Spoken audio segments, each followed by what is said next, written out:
Assalamualaikum warahmatullahi wabarakatuh.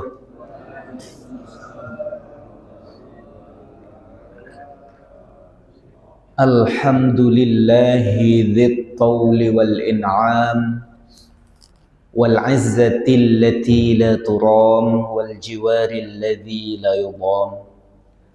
As-salatu wassalamu ala sayyidil anam sayyidina Muhammadinil khatam wa ala alihi wa sahbihil kiram wa jami'i ummatihil khas wal 'am wa ba'd. A'udzu billahi minasy syaithanir rajim. Bismillahir rahmanir rahim. Alhamdulillahi rabbil alamin. Allahumma shalli wa sallim ala sayyidina Muhammad. Allahumma dhakkirna mimma nasina wa 'allimna ma yanfa'una wa zidna 'ilma wa sallallahu ala sayyidina Muhammad walhamdulillahi rabbil alamin. Ma'asyiral hadirin, para alim ulama, para sesepuh, para tokoh masyarakat, tokoh adat, dan juga jamaah Masjid Baitul Hikmah yang insyaallah semuanya dimuliakan oleh Allah Subhanahu wa ta'ala. Alhamdulillah, syukur kita kepada Allah atas berbagai macam nikmat yang terus menerus diberikan kepada kita. Salah satu kenikmatannya misalnya Allah sampaikan kita ke bulan Rajab, salah satu bulan penting dalam sejarah Islam, di mana para sahabat yang memang sudah giat beribadah, ketika sampai di bulan Rajab semangatnya nambah berkali-kali lipat. Karena sahabat itu menyiapkan Ramadan itu bukan di hari pertama Ramadan, tapi mulai dari bulan Rajab. Jadi amalan-amalan yang banyak dilakukan di Ramadan itu sudah mulai ditingkatkan sejak bulan Rajab. Itu yang dilakukan oleh para sahabat. Maka dalam berbagai riwayat banyaknya juga yang berdoa mulai bulan Rajab, selalu berdoa semoga diberikan keberkahan. Dulu sudah pernah kita bahas apa makna keberkahan, ziyadatul khair. Keberkahan itu walaupun sedikit bendanya tetapi manfaatnya berkali-kali lipat. Karpet ini kalau dibanding dengan karpet di kantor gubernur harganya mungkin jauh lebih mahal yang di kantor gubernur, tapi tidak ada satupun orang yang mau mencium karpet di kantor gubernur tadi, malah diinjak-injak. Tetapi karpet ini walaupun harganya lebih murah, karena ditaruh di masjid, di Baitullah, maka bertambah keberkahannya. Kepala kita yang mulia berani kita ciumkan ke karpet ini.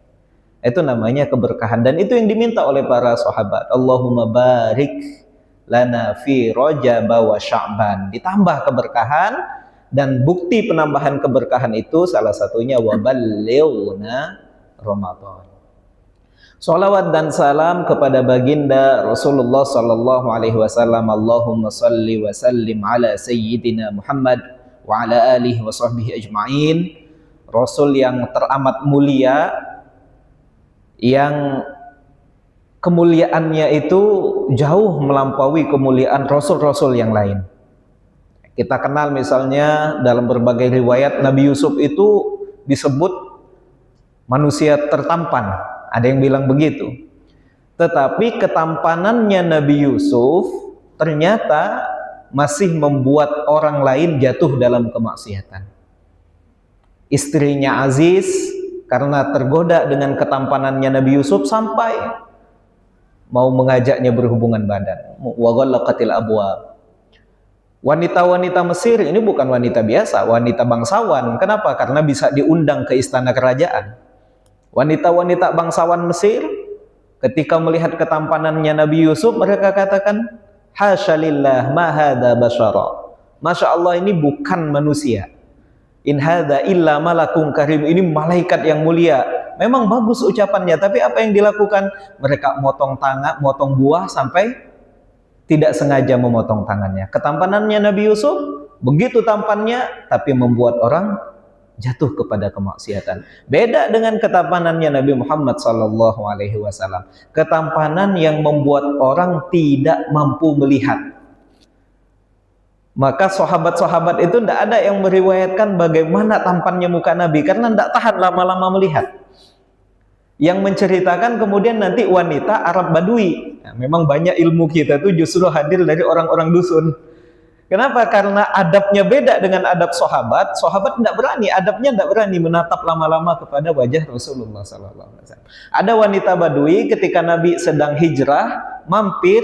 Nah wanita ini, ya karena adabnya di kampung beda, dia bisa berani lama-lama menatap Nabi Muhammad dan kemudian menceritakan, meriwayatkan muka Nabi itu seperti apa. Sampailah kita dapat penjelasan tentang wajah Nabi yang begitu tampan, sampai-sampai Hasan bin Sabit ketika melihat muka Nabi muncul, beliau katakan, lamma ra'aitu anwarahu syata'at wada'tu min khifati kaffi ala basari. Ketika aku melihat pancaran wajahnya, saat itu juga kututup mataku dengan telapak tanganku. Kenapa? Takut untuk melihat. Jadi ketampanan Nabi itu sampai buat orang takut untuk melihat, tetapi di sisi yang lain membuat orang semakin bersemangat untuk beribadah dan mendekat kepada Nabi Muhammad SAW. Terlebih lagi nanti, ya mungkin pekan depan ya, mulai ada peringatan Isra Mi'raj. Ini juga semakin menunjukkan pada hakikatnya bagaimana keistimewaan Nabi Muhammad SAW dibanding nabi-nabi yang lain. Nabi-nabi yang lain itu mukjizat-mukjizatnya, kehebatan yang terjadi pada para nabi itu paling tinggi tingkatannya sam'iyat. Ya, mereka itu mendengar, diberitakan, dikasih gambaran oleh malaikat Jibril. Kita lihat misalnya Nabi Yakub ketika diangkat menjadi nabi, beliau ketika akan berjalan ke daerah Haran, tinggal di satu tempat malam-malam, kemudian bermimpi. Dalam mimpinya melihat ada tangga dari langit turun, kemudian mengabarkan tentang kenabiannya. Itu Nabi Yakub. Nabi Musa alaihissalam ketika akan bercakap-cakap dengan Allah, berbicara dengan Allah, Allah undang Nabi Musa ke Bukit Tur. Tetapi ketika ingin melihat, ya Nabi Musa, boleh enggak saya melihat zat engkau ya Allah? Maka kata Allah, jangan lihat zatku, lihat gunung. Falamma tajalla, ketika Allah bertajalli ke gunung itu, keagungannya yang turun bukan zatnya, maka saat itu juga gunung runtuh. Nabi Musa terjatuh, tersungkur dan pingsan. Ternyata Nabi Musa hanya bercakap-cakap dengan Allah Subhanahu wa ta'ala. Kemudian Nabi Isa alaihissalam Allah angkat ke langit. Dalam kepercayaan kita Nabi Isa diangkat ke langit dan nanti akan turun. Tapi turunnya nanti di akhir zaman, sehingga umatnya tidak bisa mendengarkan langsung bagaimana kesaksian tentang diangkatnya Nabi Isa ke langit tersebut. Ya, nanti yang mendengarkan justru nanti umat akhir zaman dan akan membenarkan Nabi Muhammad SAW. Nabi Idris Allah angkat ke langit, ya, wa rafa'nahu makanan aliyya. Tetapi begitu beliau melihat bagaimana surga, maka beliau minta izin kepada Allah agar diwafatkan di langit, dan beliau ditarik ruhnya di langit. Tetapi Nabi Muhammad SAW melampaui semua itu. Ya, melalui Isra Mi'raj, apa yang diterima oleh nabi-nabi lain melalui sam'iyat, Allah perlihatkan satu persatu. Allah perlihatkan surga, Allah perlihatkan neraka dan lain-lain. Ya. Nabi Musa Allah undang ke Bukit Tur, tapi Nabi Muhammad Allah naikkan sampai ke tempat yang malaikat Jibril pun tidak bisa naik. Ya. Maka Isra Mi'raj ini salah satunya menunjukkan begitu agungnya Nabi Muhammad SAW dibanding dengan nabi-nabi yang lain. Dan ketika sampai di Palestina, semua nabi berkumpul, Nabi sholat dan beliau yang menjadi imamnya. Itu biasa kita baca di dalam tarhim ya. Ketika tarhim, wa shalla kullu man fis sama wa antal imam, dan Nabi Muhammad yang menjadi imamnya saat itu. Masya Allah. Ma'asyiral hadirin yang dimuliakan oleh Allah Subhanahu wa ta'ala. Pekan yang lalu kita sudah mulai masuk kepada ayat 40, di mana pada ayat tersebut Allah Subhanahu wa taala menceritakan, setelah sebelumnya menceritakan kisah manusia pertama, maka manusia pertama itu turun dengan membawa manhaj. Kemudian di akhir ayat dijelaskan barang siapa yang mengikuti manhaj, mengikuti kitab, mengikuti petunjuk akan mendapat hidayah, akan mendapat kebahagiaan. La khaufun alaihim wa lahum yazanun. Sementara mereka yang tidak mau mengikuti petunjuk, maka bagi mereka adalah neraka yang kekal. Maka kemudian dikisahkan satu umat yang sangat besar, banyak sekali nabi yang diutus kepada mereka, banyak sekali petunjuk yang dikirim kepada mereka, yang sebagian besarnya justru tidak mau mengikuti petunjuk tersebut. Maka diingatkan pada ayat yang lalu, ya Bani Israil adkuru ni'mati allati an'amtu alaikum. Hai Bani Israel, ingat-ingatlah nikmat-nikmat Allah yang begitu banyak yang telah diberikan. Tujuannya mengingat nikmat bukan hanya mengingat nikmatnya, tetapi tentu mengingat siapa yang memberi nikmat. Nah, ini Bani Israel, karena memang mereka sangat materialis.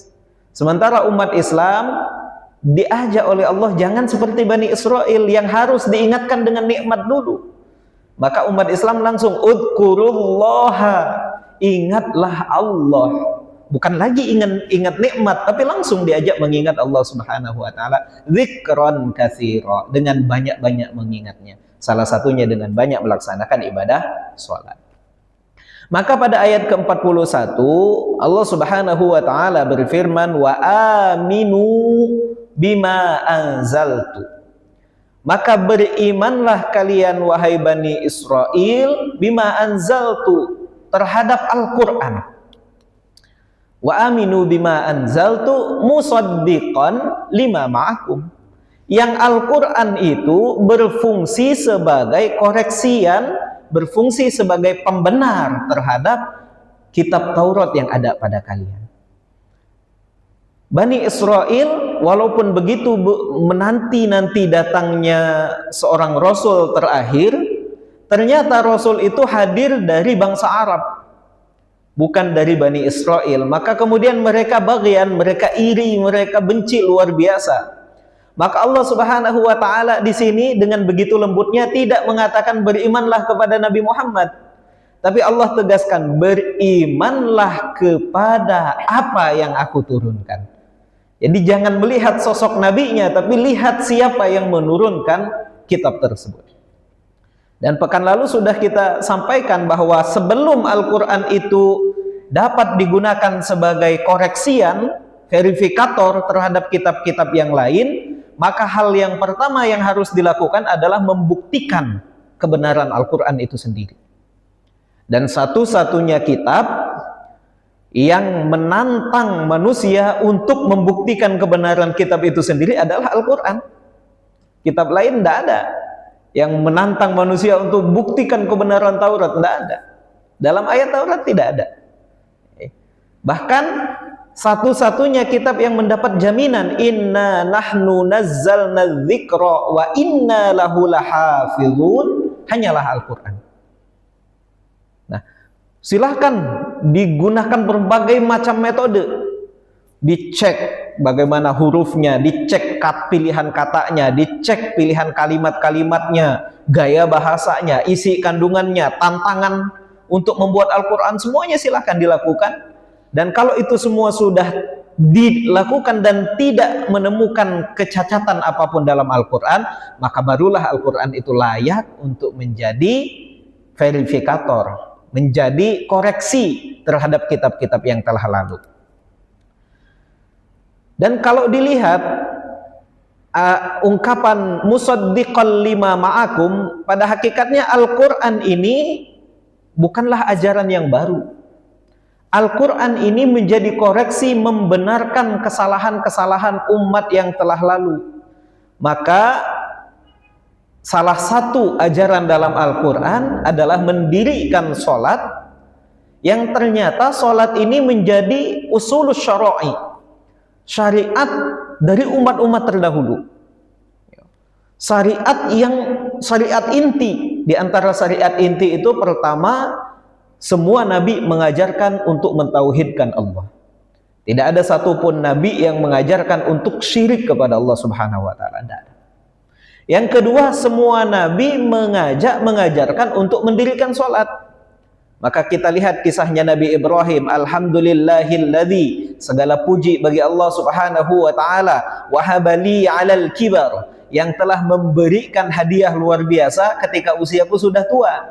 Siapa hadiahnya? Ismail wa Ishaq, dua putra yang menjadi nabi, yakni Nabi Ismail dan Nabi Ishaq. Inna rabbi lasami'ud du'a, sesungguhnya Tuhanku maha mendengar doa-doa hambanya. Rabbi ja'alni muqimas shalah. Apa doa Nabi Ibrahim? Ya Allah, jadikan aku orang yang senantiasa melaksanakan salat. Wa min dzurriyyati, dan dari anak keturunanku.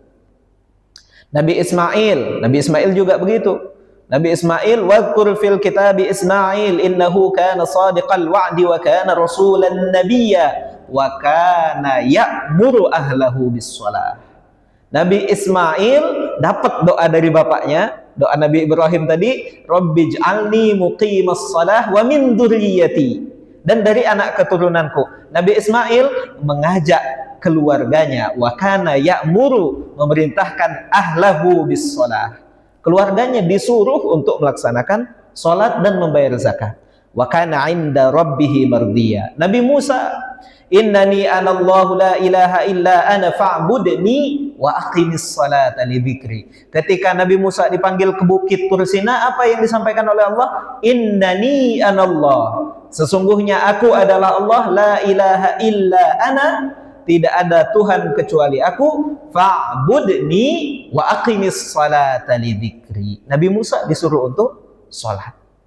Nabi Zakaria, hunalika da'a Zakaria rabbah, qala rabbi habli min ladunka dzurriyyatan thayyibatan innaka sami'ud du'a, fanadathul malaikah wa huwa qa'im yusalli.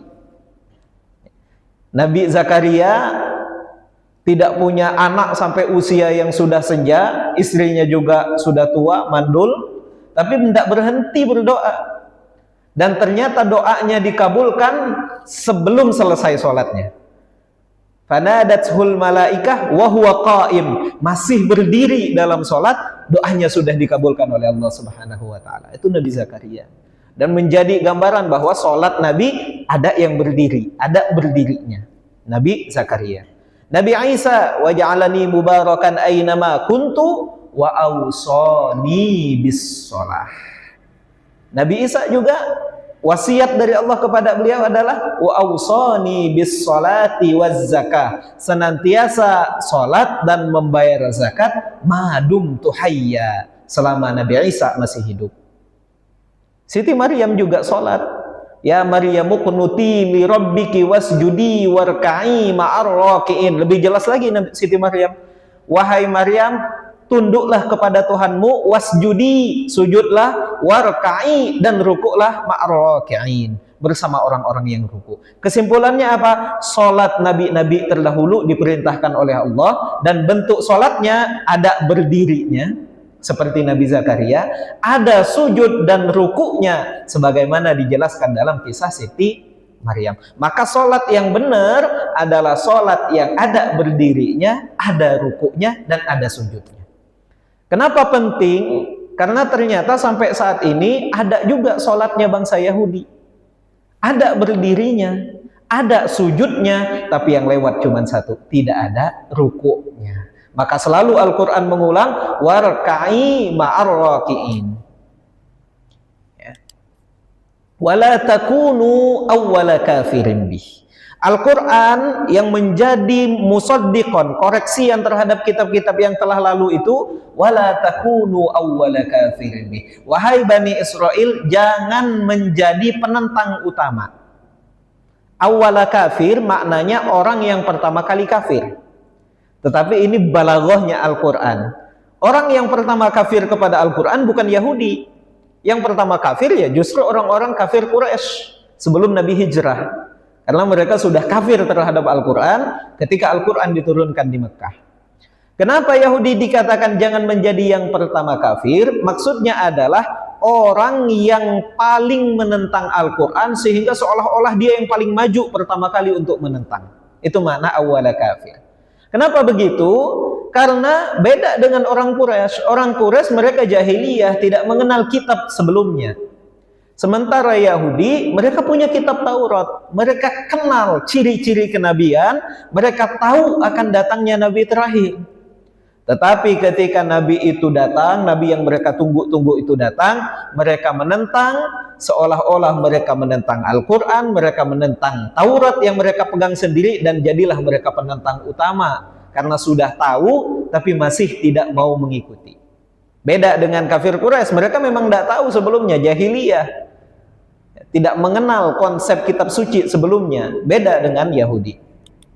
Wala tashtaru bi ayati tsamanan qalila, dan jangan jual beli. Ulama mengatakan mau dimaknai jual boleh, mau dimaknai beli silakan. Kalau jual, dan janganlah menjual ayat-ayat Allah dengan harga yang murah. Kalau membeli, janganlah membeli benda-benda yang murah, kehidupan dunia yang murah dengan ayat Allah sebagai alat tukarnya. Ishtaru itu bisa jual, bisa beli. Silakan mau memahami. Dan jangan jual ayat-ayat Allah dengan harga yang murah, atau jangan beli sesuatu yang murah dengan ayat-ayat Allah. Wala tashtaru bi ayati tsamanan qalila. Maksudnya apa? Bani Israel, salah satu alasan utama mereka tidak mau beriman kepada Nabi Muhammad SAW di Madinah adalah karena takut kehilangan posisi. Mereka itu ada yang rahib-rahibnya, ada bangsawannya, ada warga biasa.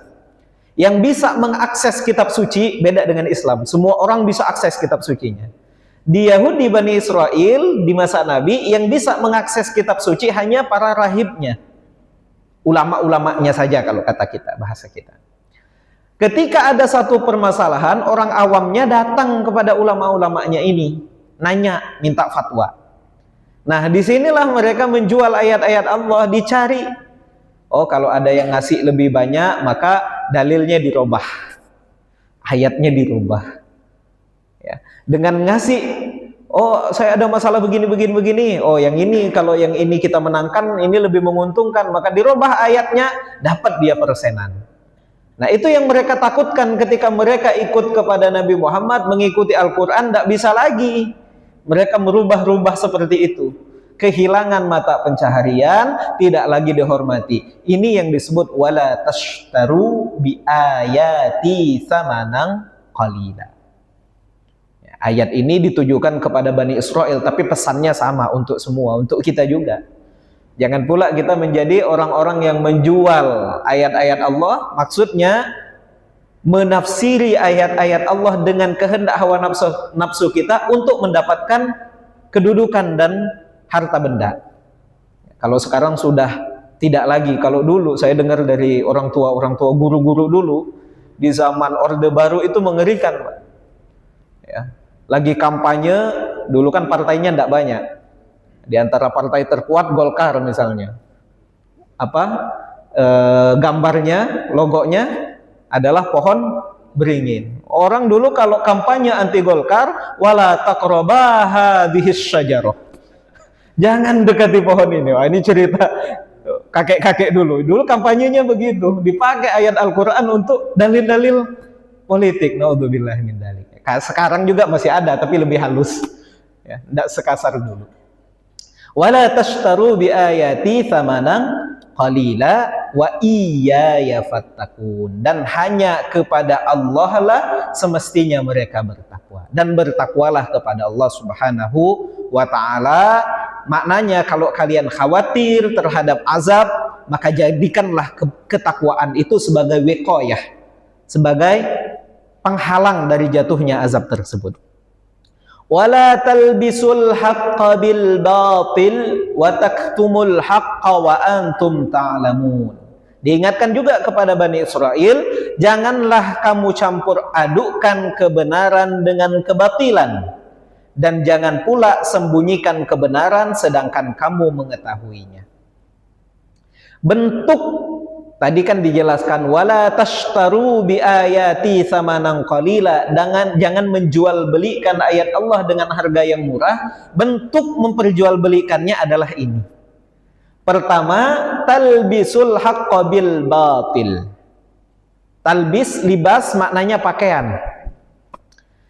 Maknanya wala talbisul haqqo bil batil, jangan pakaikan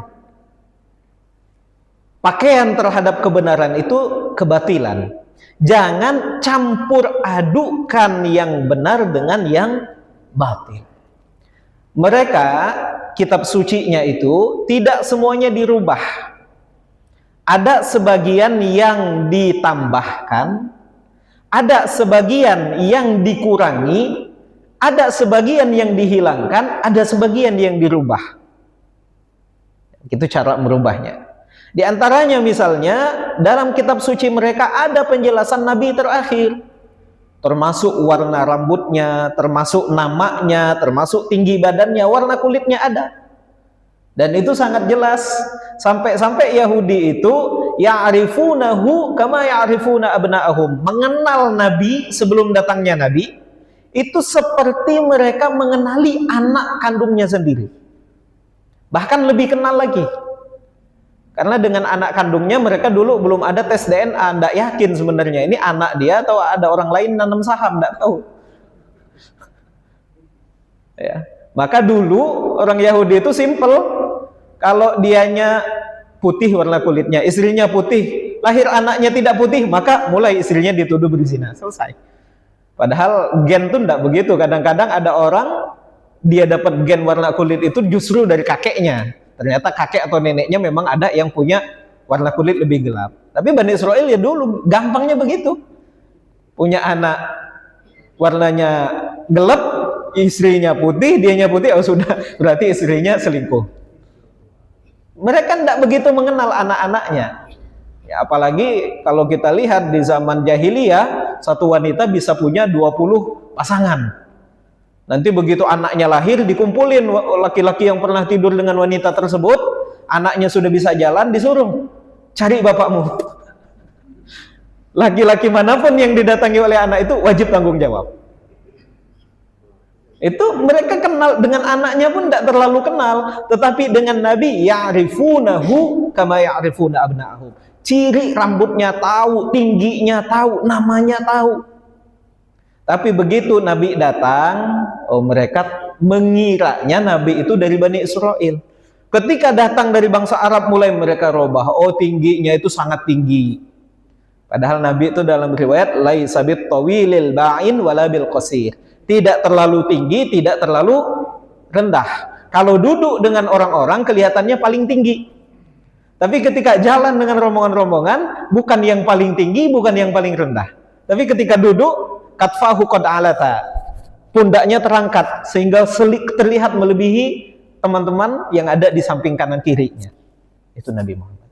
Rambutnya disebut rambutnya bergelombang ikal, seperti kalau kita lihat gambar-gambarnya Nabi Isa digambarkan oleh mereka itu kan ikal rambutnya. Kulitnya gelap. Itu diobah-obah sama mereka. Wala talbisul haqqo. Jadi mereka tetap menulis akan ada Nabi terakhir, tetap tidak dihapus, tapi ciri Nabi terakhirnya dirubah. Ini makna wala talbisul haqqa bil batil. Kemudian diantaranya juga mereka sering, nanti kita baca, ya, sering merubah-rubah kata. Assalamualaikum, keselamatan atasmu, dirubah sama mereka assalamualaikum, racun dan kehancuran untukmu. Nah, sering mereka kalau lagi lewat, ya, ketemu dengan Nabi, mereka bilang gitu, assalamualaikum. Disamarkan, seperti bilang assalamualaikum, tapi mengucapkan assalamualaikum. Sampai-sampai Siti Aisyah pernah marah. Kata Siti Aisyah, alaikumussalam, justru atas kalianlah kehancuran tersebut. Sampai Nabi bilang, jangan begitu. Kita ini diutus untuk menebar rahmah, bukan untuk menjadi pelaknat. Maka kata Nabi, kalau Yahudi datang bilang assalamualaikum, cukup jawab alaikum. Ya. Assalamualaikum kehancuran untukmu, alaikum, bukan waalaikum. Kalau waalaikum berarti iya untuk kami dan untuk kamu. Maka kita jawab assalamualaikum, keselamatan untukmu, waalaikumsalam, iya keselamatan untuk kami, waalaikum, dan untukmu juga. Kalau orang Yahudi bilang assalamualaikum, jawabnya alaikum. Bukan untuk kami, tapi untuk kalian. Bedanya cuma satu huruf waw, tapi maknanya bahaya. Kalau disebut waalaikum, iya untuk kami dan untuk kalian. Itu Yahudi. Dia mengganti kelihatannya bagus assalamualaikum, tapi dirubah. Ketika mereka disuruh masuk ke negeri Palestina atau negeri Hiron, mereka disuruh ketika masuk ruku, posisi ruku, menunduk dan katakan hittoh. Hittoh itu maknanya ya Allah ampuni dosa-dosa kami. Apa yang mereka lakukan? Mereka masuk, nunduk tapi ngadep belakang. Jalan mundur. Dirubah. Disuruh mengucapkan hittoh, mereka ganti hintoh. Hintoh itu artinya roti dari gandum. Ini Bani Israel. Wa taktumul haqqa. Kadang-kadang mereka bukan mempercampur adukan, tapi memang mereka tutup-tutupi kebenaran. Ayatnya memang dihapuskan, memang dibuang ketika tidak sesuai dengan apa yang mereka kehendaki. Nanti kita temukan banyak sekali kasusnya yang begini ini.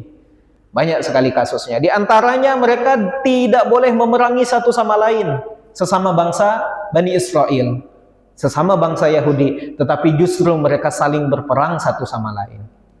Wa taktumul haqqa wa antum ta'lamun, dan parahnya mereka melakukan dua hal itu dalam kondisi mereka tahu akibat dari perbuatan mereka. Artinya mereka bukan orang yang nggak tahu apa dampak kalau mereka menutup-nutupi kebenaran tadi. Apa dampak kalau mereka mencampur adukkan kebenaran. Kemudian wa aqimus sholata wa atuz zakata warka'u ma'arraki'in. Bani Israel diingatkan wa aqimus sholah, dirikanlah salat. Wa atuz zakah, bayarkanlah zakat. Salat itu ibadah mali, ibadah jasadiyah tertinggi.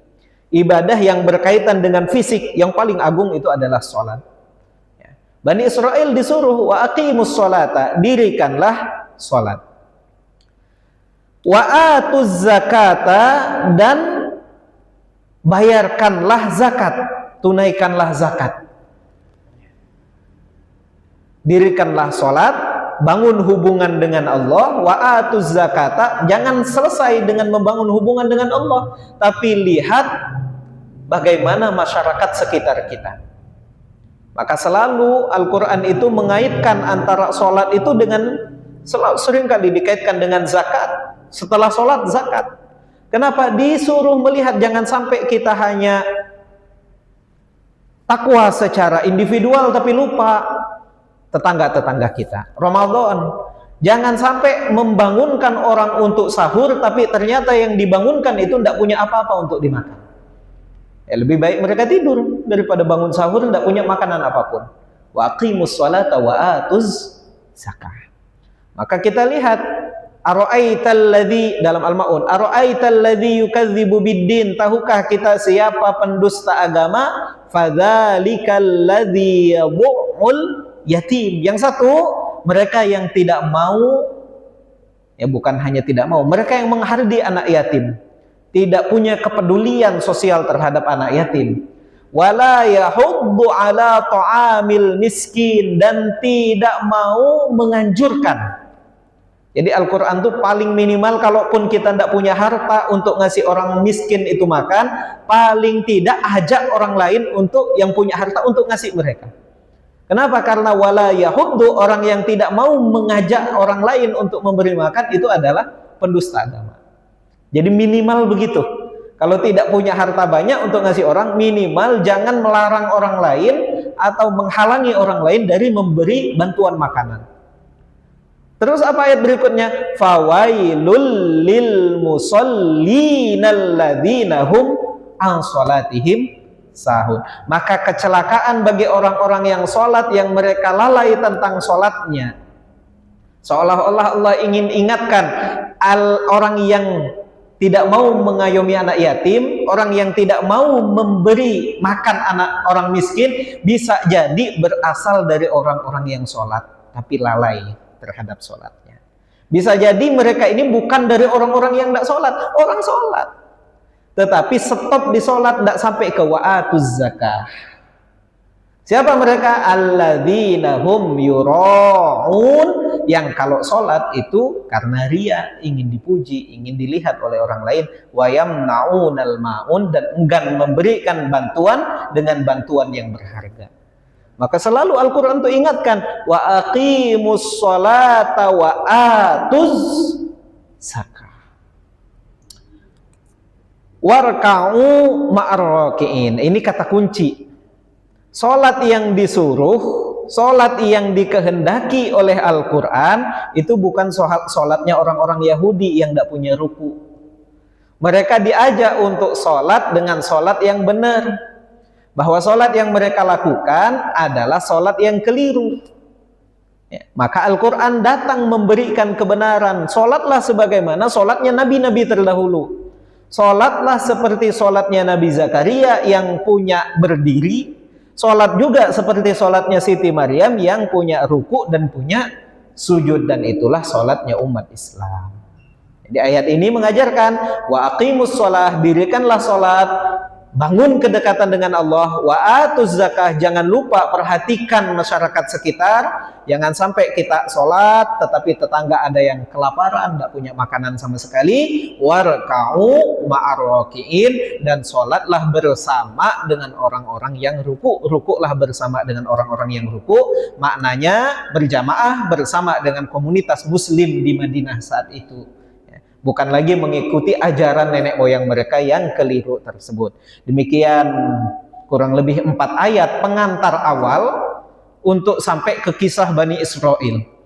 Di setelah ini nanti akan dikisahkan lebih banyak lagi kisah-kisah Bani Israel dari berbagai masa.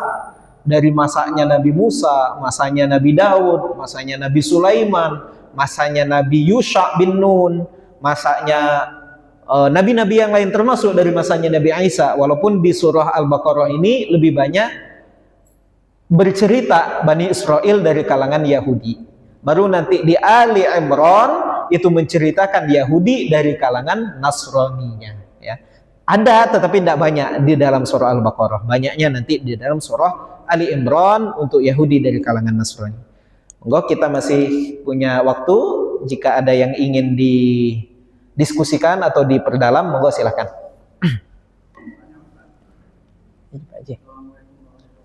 Waalaikumsalam warahmatullahi wabarakatuh.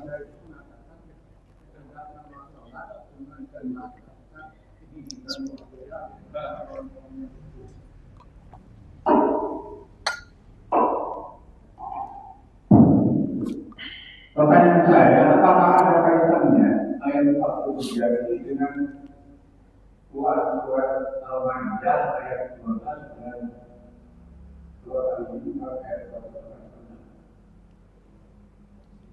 Yang mana ayatnya itu, Pak? Al-Maidah ayat 12. Al-Maidah ayat 12.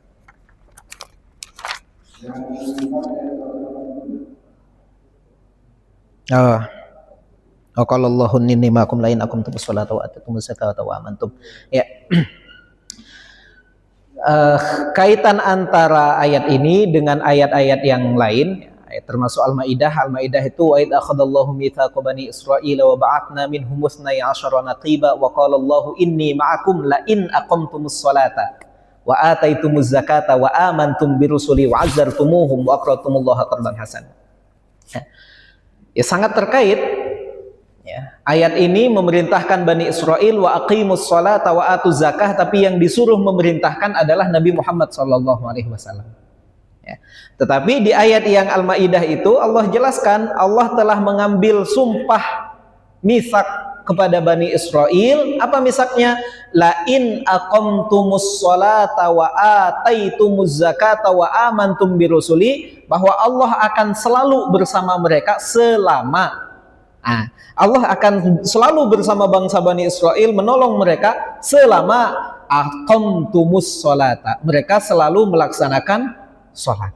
Wa ataitumuz zakata. Mereka selalu menunaikan zakat. Wa amantum birusuli. Dan mereka selalu beriman kepada rasul-rasulnya Allah. Wa azzartumuhum. Dan mereka membantu rasul-rasul tersebut. Dan ini terbukti ketika mereka masih nanti kita temukan ayat-ayatnya setelah ini di Al-Baqarah. Ketika mereka masih berada di Mesir, mereka dekat dengan Nabi Musa, maka Allah tolong mereka dengan pertolongan yang begitu banyaknya. Ya. Ketika mereka sudah terkepung di belakangnya Laut Merah, di depannya tentara Fir'aun, maka Allah suruh Nabi Musa pukulkan tongkat, Allah kasih jalan keluar. Allah perlihatkan bagaimana musuhnya yang secara logika tidak mungkin bisa mereka lawan. 600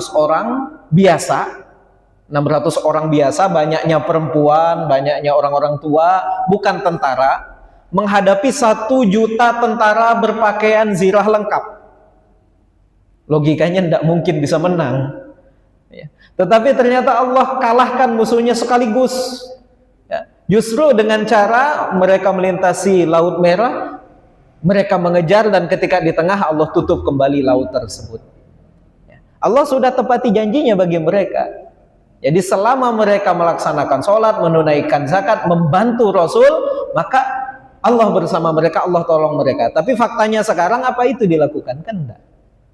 Ya, mereka tidak melaksanakan sholat, tidak menunaikan zakat, tidak beriman kepada Rasul, termasuk nanti Yahudi-Yahudi yang didakwahi oleh Nabi SAW di Madinah. Nabi buat piagam Madinah, selama mereka bersama-sama membela Madinah, maka tidak boleh ada yang disakiti siapapun. Tapi mereka tidak boleh membuat kegaduhan. Ternyata apa yang mereka buat? Bani Qainuqa ketika Nabi menang perang Badar, mereka bilang, "Oh, Nabi itu menang perang Badar karena lawannya orang-orang Arab, nggak ngerti perang. Kalau mereka lawan kami, ahli pedang, ahli emas, ahli pembuat besi, pasti kalah umat Islam itu." Mereka menantang begitu, tapi masih didiamkan.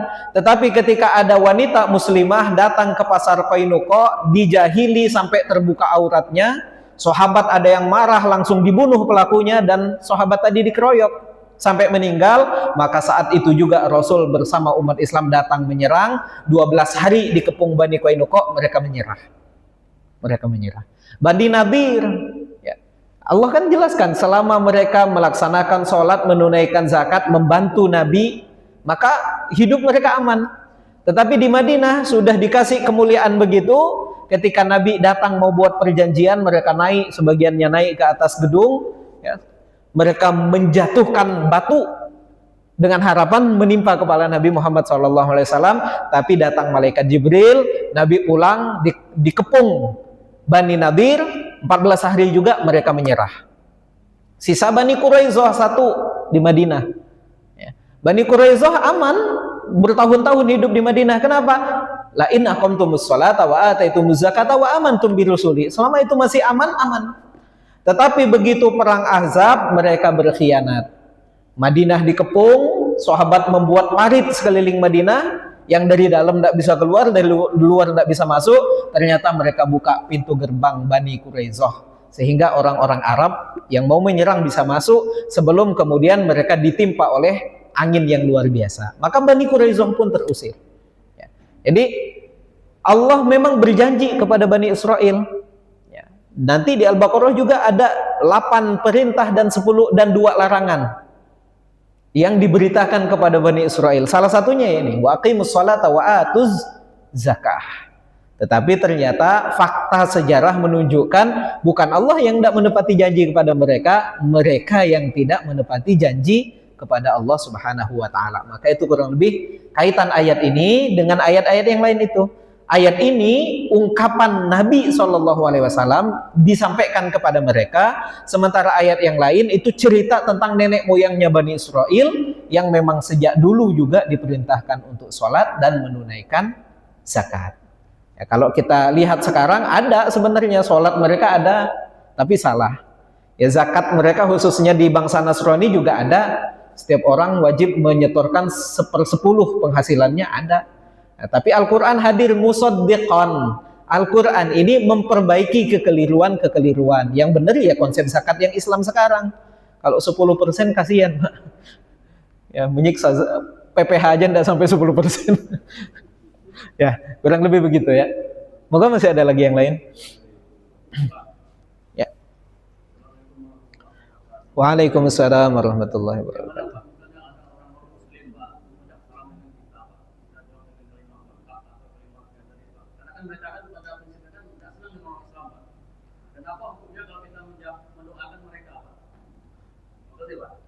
Ya. Terkait dengan ucapan salam, ini kan ya, salam itu pada hakikatnya adalah penghormatan umat Islam, wa tahiyyatuhum fiha salam.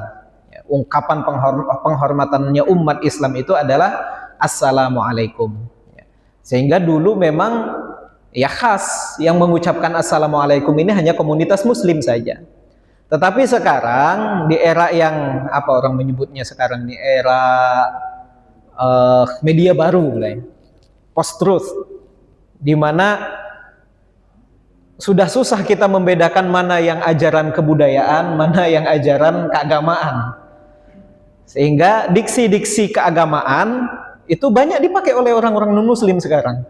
Alhamdulillahirabbil alamin, itu banyak yang pakainya sekarang. Insya Allah itu sudah seolah-olah jadi bahasa umum lah ya, bukan lagi bahasa umat Islam saja. Semua orang ya insya Allah. Ya. Bagaimana kemudian kita bersikap?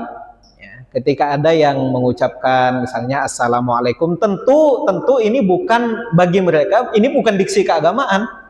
Ya, ini diksi ya, yang sudah menjadi bahasa sapaan sehari-hari. Ya. Maka kalau mengikuti polanya Nabi tadi sebenarnya cukup dengan waalaikum saja, ya, cukup. Ya, tetapi lagi-lagi karena ini diksinya apa ya, kita sudah sulit membedakan ini apakah mereka mengucapkan itu sebagai bahasa keagamaan atau hanya sebagai bahasa kebudayaan. Ini yang berbeda. Sama nanti ya, maka kita jangan ribut kalau ada pimpinan-pimpinan misalnya dari Kementerian Agama atau dari apapun, dari gubernur. Dia muslim, tapi karena dia pemimpin untuk seluruh masyarakat Indonesia, maka dia harus menyapa dengan sapaan-sapaan. Nah, ini diksinya sudah diksi kebudayaan, bukan lagi diksi keagamaan. Ya, apa misalnya salam sejahtera bagi kita, apa kemudian Om Swastiastu dan lain-lain. Nah, itu memang diucapkan dalam konteks kenegaraan di mana dia memimpin seluruh bangsa warga negara Indonesia yang punya 6 agama yang diakui. Maka ya jangan ribut nanti kalau ternyata misalnya dalam perayaan Natal Kementerian Agama kan sempat kemarin hadir di gereja mereka. Hadirnya beliau bukan sebagai seorang ulama, hadirnya sebagai wakil dari pemerintahan yang memang di bidang keagamaan dan bukan hanya mengurusi agama Islam, kan namanya Kementerian Agama, bukan Kementerian Agama Islam. Kementerian Agama ada 6 agama, jadi wajar ketika dalam kondisinya sebagai pimpinan.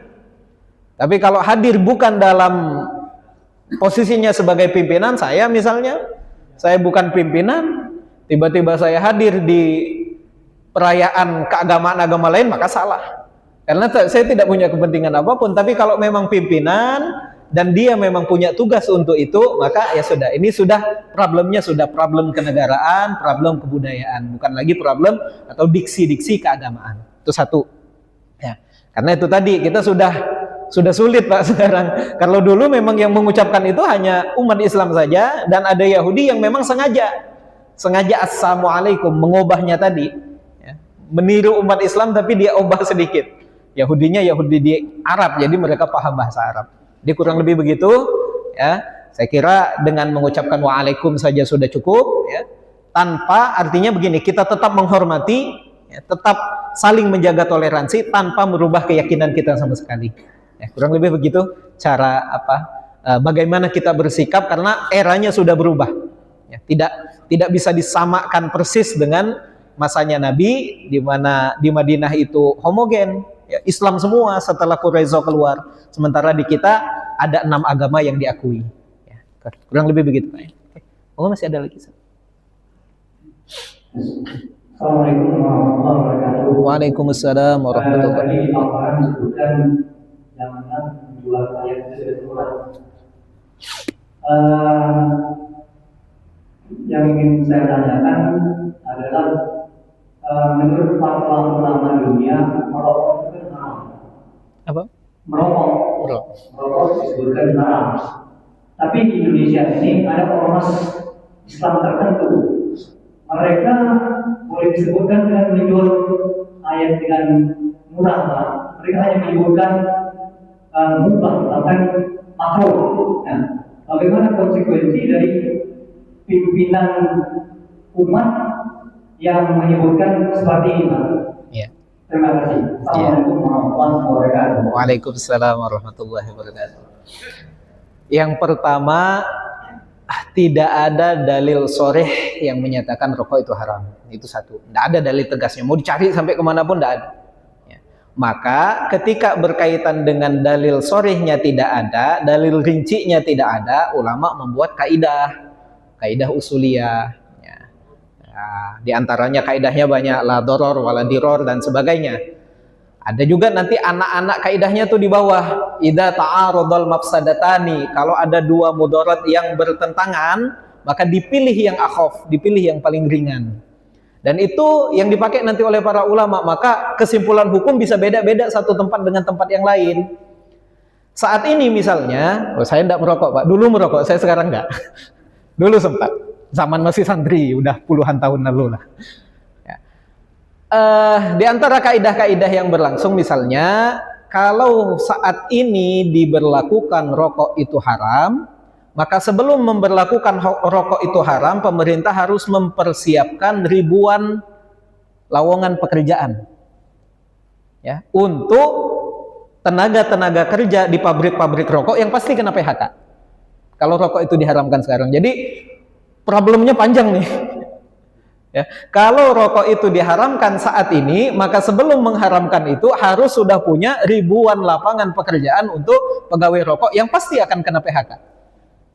Ya, sementara dalam Daruriyatil Khams kita punya hifzul mal salah satunya, menjaga harta dan menjaga mata pencaharian, wajib hukumnya. Ya, sementara kedaruratan untuk mengharamkan rokok tidak sebutuh itu saat ini. Yang lebih butuh adalah bagaimana orang tetap punya penghasilan. Bagaimana petani-petani tembakau di sana bisa langsung digantikan perkebunannya dan lain-lain. Itu satu. Artinya ketiadaan dalil sharih satu. Kedua, kondisi yang sangat berbeda di Indonesia, di mana ya salah satu penghasilan terbesar di kita enggak, tapi kalau di daerah-daerah Kudus sangat berasa tuh. Ya, pencaharian mereka mayoritas adalah, termasuk yang perempuan, adalah pekerja rokok, tembakau, ya, tukang gulung rokok dan sebagainya. Itu yang kedua. Yang berikutnya, ya, kedaruratan rokok itu pada hakikatnya sama saja dengan kedaruratan memakan nasi. Sama. Makan nasi itu dalam jumlah yang banyak dan terus-menerus akan membuat orang kena gula. Gulanya sangat tinggi. Tapi apakah kita kemudian bisa mengharamkan nasi dengan alasan yang sama, la doror wala diror? Itu tidak bisa. Ya, kenapa? Dalilnya kayak tadi, Indonesia mata pencahariannya utamanya adalah padi. Kalau kita mau haramkan beras, kita ganti sekarang, kan bisa juga. Karena beras itu mengandung gula yang tinggi, maka semuanya wajib memakan sorghum. Tapi sebelum mewajibkan harus punya persiapannya dulu, harus bisa mengganti bagaimana lahan-lahan beras ini diganti dengan sorghum dan sebagainya. Artinya mendesaknya mengharamkan rokok sama tingkatannya dengan mendesaknya mengharamkan gula dan mengharamkan beras, dan itu tidak bisa. Ya, problemnya sama dengan mengharamkan bank, itu sama nggak bisanya. Kita haramkan bank saat ini, besok Indonesia ganti nama jadi Nusantara. Jadi banyak pertimbangan-pertimbangan lokalitas yang memang tidak bisa sepenuhnya kita berkaca kepada fatwa global. Itu satu Pak. Dan hukum itu tidak masalah. Ya, hukum berbeda satu negara dengan lain tidak masalah, karena memang berubahnya hukum, karena berubahnya tempat, berubahnya waktu, tidak masalah. Itu problem hukum, dan ini bukan masalah usul. Itu satu. Jadi ketika ada ulama, ya, yang kemudian mengharamkan bagi mereka diharamkan untuk merokok misalnya, ya silakan. Tetapi meletakkan keharaman secara umum ke negara yang berpotensi mengacaukan ekonomi negara, ini daruratnya lebih besar. Pasti Pak, ketika kita haramkan saat ini berlaku seluruh negara, akan muncul ribuan, ratusan ribu pengangguran. Ketika pengangguran muncul, PDB kita hancur. Ketika PDB kita hancur, fiskal kita, moneter kita hancur. Pasti. Maka sebelum menerapkan keharaman, siapkan dulu penggantinya sekian ratus ribu lahan lowongan pekerjaan yang gajinya sama dengan itu, sehingga ekonomi kita nggak goncang. Nah, maka itu yang kemudian membuat ulama-ulama kita itu mencari solusi-solusi yang memang ada dan ada landasannya. Artinya bukan buat-buat, landasannya ada. Maka kita bersyukur kita punya ulama-ulama di Indonesia ini hebat-hebatnya luar biasa, mikirnya jauh. Salah satu contoh di Indonesia dan satu-satunya di dunia yang menerapkan hukum waris ada namanya harta gonogini, itu cuman Indonesia. Cari negara lain tidak ada. Itu ada di KHI kita, kompilasi hukum Islam. Kenapa? Karena ulama melihat di Indonesia ini beda dengan Arab. Di Arab wanita-wanita sebelum menikah kurus-kurus, cantik-cantik. Kalau sudah menikah, bukti suaminya bisa menyejahterakan adalah istrinya harus gemuk-gemuk setelah menikah. Serius Pak? Serius, di Mesir begitu. Kalau ada istrinya yang tidak gemuk, berarti suaminya gagal. Kenapa? Mereka ditaruh di rumah. Yang masak suaminya, yang nyuci baju suaminya, yang nyariin makan suaminya, istrinya di rumah kok. Wajar mereka tidak boleh keluar. Coba lihat di Turki. Turki itu senang sekali kalau dapat pasangan wanita Indonesia. Kenapa? Sudah di rumah, sudah cantik, mau masak, mau nyuci, mau ngepel. Wanita Turki mana ada yang mau begitu? Karena semuanya suaminya yang melakukan. Maka jangan senang-senang laki-laki perempuan Indonesia dapat pasangan Turki. Jangan senang-senang. Nanti mereka tidak mau juga. Laki-laki Turki itu senang dapat pasangan Indonesia. Di Saudi juga begitu. Maka wajar dulu kalau sekarang udah boleh. Dulu mereka katakan wanita tidak boleh nyetir. Ya ngapain mau nyetir? Ngapain mau nyetir mobil? Mereka tinggal di rumah, kenyang hidupnya, sudah selesai. Di Indonesia Pak, kita temukan wanita jadi ojol. Kalau diberlakukan haraman wanita menyetir, selesai mata pencarian ibu-ibu yang jadi ojol itu. Ya, wanita bengkel, wanita ngapain? Artinya wanitanya bekerja di rumah, sudah buatin kopi, bukan dibuatin kopi. Sudah nyuciin baju, sudah masak segala macam, di luar kerja. Ketika cerai, ketika suaminya meninggal, tidak dapat gonogini, cuma dapat setengah atau seperempat. Kasihan. Maka karena mereka juga aktif mencari pemasukan, ulama buat tuh ada namanya harta bersama, harta gonogini. Punya harta 100 juta, sebelum dibagi waris, dibagi dua dulu, 50 menjadi waris, 50 ini harta gonogini. Kenapa? Menghormati wanita-wanita di Indonesia. Ini beda hukumnya dengan aturan Saudi. Aturan mana beda? Apakah salah? Enggak.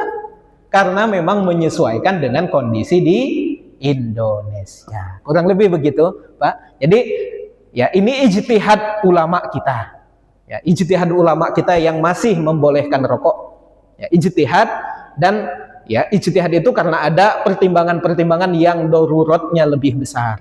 Yang ngeri kalau kemudian langsung diharamkan dalam kondisi kita belum siap. Nah, kita berharap nanti ada yang memikirkan tuh, ada presiden yang memikirkan itu sebelum dia jatuhkan aturan haram, tapi sudah disiapkan dulu jutaan lowongan pekerjaan yang mudah, yang syaratnya mudah. Nanti dibuat pekerjaan syaratnya berpenampilan menarik, usia di bawah 35 tahun, ya susah. Ya, kurang lebih begitu, Pak ya. Jadi cukup berat memang tantangannya ketika mengelola satu negara yang sangat besar seperti Indonesia. Perlu ada pertimbangan-pertimbangan hukum yang dalam dan matang, dan itu sudah dilakukan oleh para ulama-ulama kita. Kita tinggal ikut saja. Kalau kita nggak usah capek-capek mikir nyari tibar hukumnya, nggak usah, ikut sajalah. Simple ya. Kurang lebih begitu. Ya, sudah jam 6:07. Cukup, mungkin insya Allah kita sambung pada pertemuan yang akan datang. Kita akhiri dengan doa. A'udzu billahi minasyaitonir rajim. Bismillahirrahmanirrahim. Alhamdulillahirabbil alamin. Allahumma shalli wa sallim ala sayyidina Muhammad.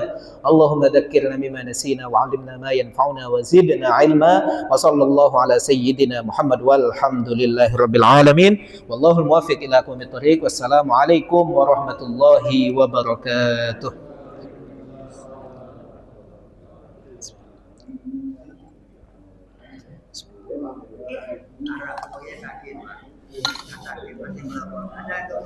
Ya.